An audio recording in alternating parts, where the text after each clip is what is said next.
सोना. अडगुल मडगुल सोन्याचं कडगुल रुपयाचा बाळा तान्ह्या बाळा. सोना आवाज नाही करायचा. आपले बाबा बघ कसे ध्यान धरून बसले, किती शांत. हो की नाही? म्हणून आपण पण आवाज नाही करायचा. सौदामिनी, ए सौदामिनी, मला बघू नका तुझा भाऊ. ए, माझ्या मांडीवर देतोय? आहा, मुळीच नाही. तो माझा भाऊ आहे, माझा सोना आहे. अगं, पण हा काय तुझा एकच भाऊ नाहीये. तुला तर कितीतरी भाऊ आहेत. मग ह्याच्यावरच एवढं प्रेम का? अगं बेला, माझे सगळे दात छानच आहेत, पण हा माझा सगळ्यात छोटा भाऊ आहे ना, म्हणून. बघा बघा आमचा छोटा भाऊ कशा सुंदर, गोरा गोरा पान. ए, हा गोरा आहे? काहीतरीच काय. गोरा नाही तर काय, गोरा गोरा पान फुलासारखा छान. नाही ग, तुम्ही सगळेजण ह्याच्यापेक्षा गोरे आहात. हा काही गोरा बिरा नाहीये. हा बेला, मला नाही आवडणार असं म्हणशील तर. ए, पण सौदामिनी, तुम्ही याचं नाव काय ठेवणार ग? ते मला नाही माहित, ते आमच्या मालाच माहित. हा तर माझा सोना आहे. ओ सोना. ए, मी सुचकू याचं नाव? ए, सांग ना सांग ना. तुम्ही की नाही, तुम्ही ना, तुम्ही की नाही, याचं नाव श्याम ठेवा. बेले मेले मुद्दाम म्हणतेस ना ग. आमच्या घरातल्या गड्याचं नाव आहे श्याम. अगं बाई, विसरलेच की मी. पण तरीही तुम्ही याचं नाव श्यामच ठेवा. श्याम श्याम श्याम. हा बेला बघ. हा, सावळ्या रंगाचा तो श्याम, सावळ्या रंगाचा तो श्याम, सावळ्या रंगाचा तो श्याम, सावळ्या रंगाचा तो श्याम. बेला, मी मार दे ना तुला. माझ्या भावाला सावळा नाही म्हणायचं, गोराच आहे तो. गोरा गोरा पान फुलासारखा छान. गोरा गोरा पण सावळा सावळा श्याम, सावळा सावळा श्याम. थांब थांब, आता मी मालाच नाव सांगते, नाही तर थांब बाबांनाच सांगते. बाबा बाबा बाबा. सौदामिनी, काय झालं? काय झालं? अगं रडतीयस का? बाबा, ही बेला म्हणते तुझा भाऊ सावळा आहे, गोरा नाही, आणि म्हणून तुम्ही याचं नाव श्याम ठेवा. बाबा, रागवा ना तिला. कुकू, अंगाच्या रंगाने काही फरक पडत नाही. हो, पण गोराच आहे ना माझा भाऊ, आणि आपण त्याचं नाव श्याम नाही ठेवायचं. बर बेला, आमचा हा बाळ गोऱ्या रंगाचाच आहे हो, त्याला सावळं नाही हो म्हणायचं. हा श्यामल वर्णाचा पोर मोठ्यापणे स्वतःच्या कर्तृत्वानं तेजस्वी होईल. जणू दीप्तिमान सूर्यच, गगनातला रवी. रवी, बाल रवी, रवींद्रनाथ. रवींद्रनाथांचं बालपण जरी हवेलीत गेलं असलं तरी ते सामान्य मध्यमवर्गीय घरासारखंच होतं. थाटमाट छान चौकी याला त्यात फारसं स्थान नव्हतं. आपल्या बालपणाविषयी बोलताना रवींद्रनाथ म्हणतात, आमच्या जेवणात पक्वानांचं नावच नसायचं. आमची कपड्यांची यादी पाहिली तर आजकालची मुलं नाकं ओरडतील. आम्हाला बूट मोजे तर कधी मिळालेच नाहीत. थंडीत बंडी आणि बंडीवर एखादा डगला. अर्थात यामुळे आमचं काही अडलं असं आम्हाला कधी वाटलंच नाही. आम्ही कधी कुरकुर केलीच नाही. हा, पण म्हातारा नियामत शिंपी आमच्या डगल्याला खिसा लावायला विसरला की मात्र आमची कुरकुर चालायची. हो, खिशाशिवाय डगला घालायचा? कारण असलेले किसे भरायचे कसे असा प्रश्न आजवर कुठल्याही मुलाला पडलेला नाही, मग तो कितीही गरीब असो. ही एक कुरकुर शिंप्याच्या बाबतीतली. आणि दुसरी कुरकुर होती शाळा. शाळेत न जाण्यासाठी नाही, शाळेत जाण्यासाठी. घरातली 10-12 मुलं शाळेमध्ये निघायची.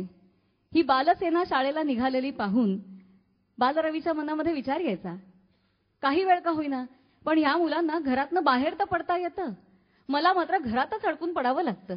मग काय, रडून रडून घर नुसतं डोक्यावर घ्यायचा रवी. रवींद्रांना शिकवण्यासाठी घरच्या घरीच मास्तर यायचे. माधव पंडित त्यांचं नाव. एक दिवस शाळेत जायचं म्हणून रवींद्रनाथ हट्ट करत होते.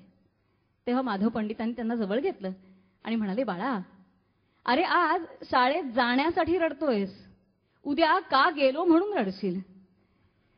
पंडितांचं भाकीत खरं ठरलं. वयाच्या 7व्या वर्षी रवींद्रनाथ शाळेत गेले, पण त्यांचं मनच लागेना. मग घरच्यांनी 3 शाळा बदलून पाहिल्या, पण या बाळाचं कुठे चित्तच लागेना. शेवटी 9वी मध्ये ते नापास झाले आणि मग शिक्षणाला तात्पुरता रामराम ठोकला. पुढे सत्येंद्रनाथांच्या म्हणजे मोठ्या बंधूंच्या प्रेरणेने नंतर शिकले ते. पण असं एकंदर रवींद्रनाथांचं बालपण. घरामध्ये 60-70 माणसं असली तरी कुटुंबियांचा सहवास रवींद्रनाथांना फारसा लाभला नाही. त्यांच्या नशिबी सहवासाला तो श्याम नावाच्या त्यांच्या गड्याचा. हा श्याम नोकर असला तरी सुद्धा रवींद्रांवरती चांगलीच हुकूमत गाजवायचा. कशी? अशी. रवी बाबू, छे, कुठे गेला हा मुलगा? आता एवढ्या मोठ्या 3 मजली घरात त्याला शोधायचं तरी कुठे? मारीवर चढून सारखं सारखं पाय अगदी भरून आले. दुपारचं जरा लवंडीन म्हटलं तर पोरगा गायब. बरं, याला सांभाळायची जबाबदारी माझी. हे पोर तरी साधं आहे का?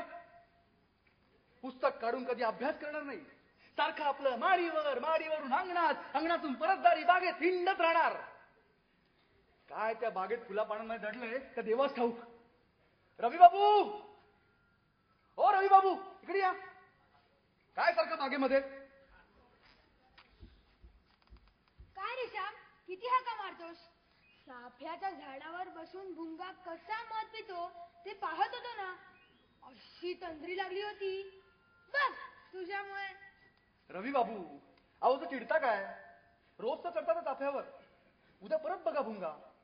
तुझ्या मासाहेब मग मला विचारतात तुझ्याबद्दल. मला तर दुपारची इतकी पेंग येते आणि हे पोर नुसतं उन्हाळ्यात असतं. शाळा नाही की काही नाही. काय बोलतोस रे? रवी बाबू, आता या खोलीतून कुठेही जायचं नाही.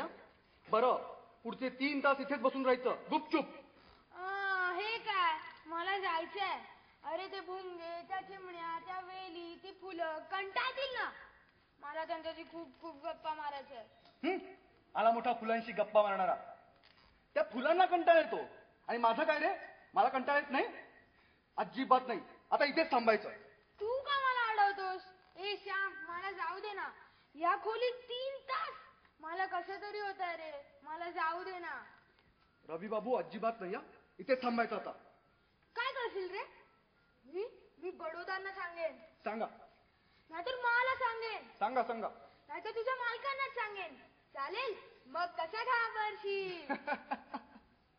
रवी बाबू, तुम्ही मला भीती घालता? हा, तर मग बघूया कोण घाबरतंय ते. तुम्ही कमी.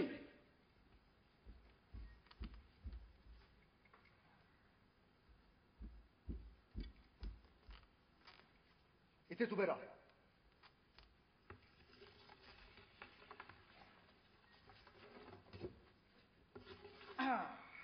हे रे काय? रवी बाबू, काल वगरेश्वर दत्ताने रामायणातला कुठला भाग वाचला बरं? सीताहरणाचा. मग आठवतंय ना? लक्ष्मण सीतेला सांगून जातो की या रेषेबाहेर पाऊल टाकू नकोस म्हणून. पण कोणती ऐकत नाही. मग अकराळ विक्राळ धिप्पाड शरीराचा तो राक्षसराज रावण येतो आणि सीता माईला उचलून घेऊन जातो. खरंच. तुम्ही पण या रेषेबाहेर पाऊल टाकू नका. नाहीतर तो रावण येईल आणि तुम्हाला घेऊन जाईल दूर लंकेत. ही श्यामरेषा, श्यामगंडी आहे. तेव्हा इथेच निमूटपणे बसून राहा आणि त्या रावणाला येऊन देऊ नका. काय? आणि काय आकाश पाताळ बघायचंय ना, ते त्या खिडकीतनं बघा. काय कसा अडकवला? म्हणे बागेत जायचंय, फुलापणांशी गप्पा मारायच्या. आला मोठा फुलापणांशी गप्पा मारणारा.